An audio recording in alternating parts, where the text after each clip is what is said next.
Hey guys, you're here with Dan and Janice, DJ Simulationistas. What's up, Dan? What's up, Janice? We're here, IMSH 2018, doing it up. It's always exciting. So we're here Monday morning, and we've been to a few sessions, and we thought we'd report out, and we went to today's opening. We did? Yes. And I thought, I had trouble finding how relevant it was in the beginning, and then it occurred to me toward the end, like, oh, this is actually very relevant to what we do. And I just think, any speaker that doesn't live and breathe simulation, it might be a little difficult tying into what we do, tying their main points into it, what we do. But because we live and breathe it, I thought it would be really good for us to help translate some of the main points and how it fits simulation. So I had a lot of trouble with the relevance, and so it was very inspirational. He's an amazing person, and he had a really great message, but it could be a message that would be applied in lots of other settings.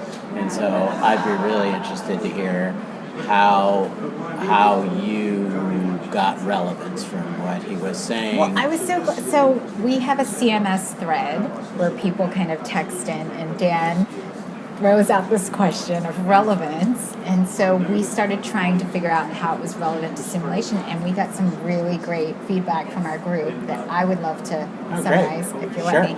I guess what I took away was that if you really want to create learning, if you focus on your students' learning, you'll naturally create the learning that you want to create. Rather than worrying about the PowerPoint that you're putting up, things that aren't perfect, if you could just focus on what are they going to take away from your time with them, then you'll create that deep learning. You said that? That's what I took away. What'd you get? Did he say that, or did you just take that from his I took that presence? From his. So the beauty of what I saw, what I took from it was some things about public speaking, which we all wind up doing. Simulation is in part public speaking, and he did some wonderful things technically, and I thought he did some wonderful things overall. So I just love it when somebody's smooth enough and practiced enough to talk for 45 minutes or so without a single slide, without a teleprompter, without any hitches, And so I loved his stories too. His stories, so it was all from the heart. He lived these things and he told them. And so when I debrief, I always try to think of a story. What's a story that I've experienced, so that I can kind of demonstrate that this is an important thing that I care about, and maybe you'll care about it too. That's great. So I thought he did that very well. Didn't have anything to do with simulation, but I beg to differ. So I've got a bunch here that are really great. So Damien Shield talks about how what we do in sim education is consequential. And so when you create your curricula, or when you create your sim cases, that everything that you create for your learners, it has a deeper impact beyond you, and that it's consequential. Robert Simon talks about what do you fight for and what do you care about. And I think this is really interesting because the External Affiliations Committee here at SSH, this is one message that they're trying to get across, is a lot of people don't know what we do as a profession and the benefits of simulation, and fighting for the profession as well, and fighting for what we do as simulationists and not just ourselves is just as important. Jeff talks about it's a call to action, to take risks, to care deeply about other people, and that simulation, that's my favorite, that simulation is a service to others. So I love that he said that.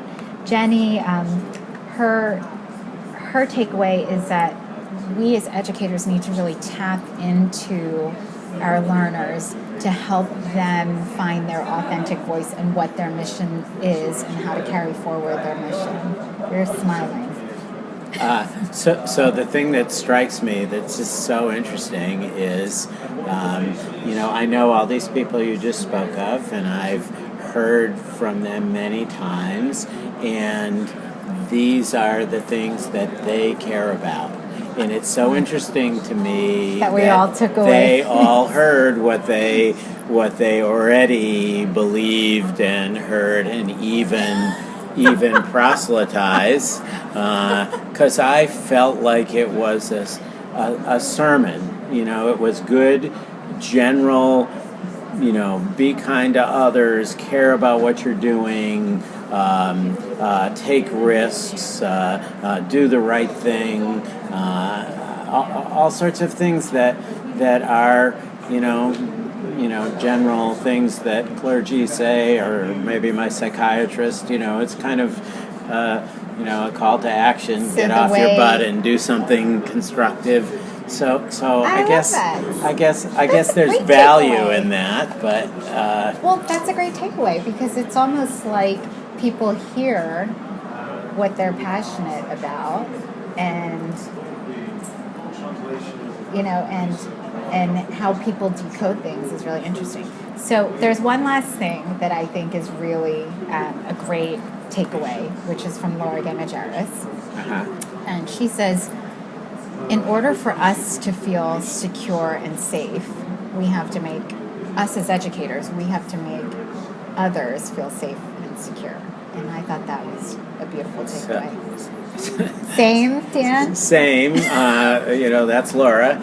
And I love Laura, and she's right, but it's what Laura would take away. So I'm feeling terrible because the engineer in me wanted to hear something tangible, something I could, take apart and put together. And, I don't know, maybe I just already am inspired as I'm going to be. And so, it was inspirational, and it was beautifully done. And I'm glad that I'm sure lots of people in the audience were able to take away what they already were believing. But I'm not sure if people learned anything.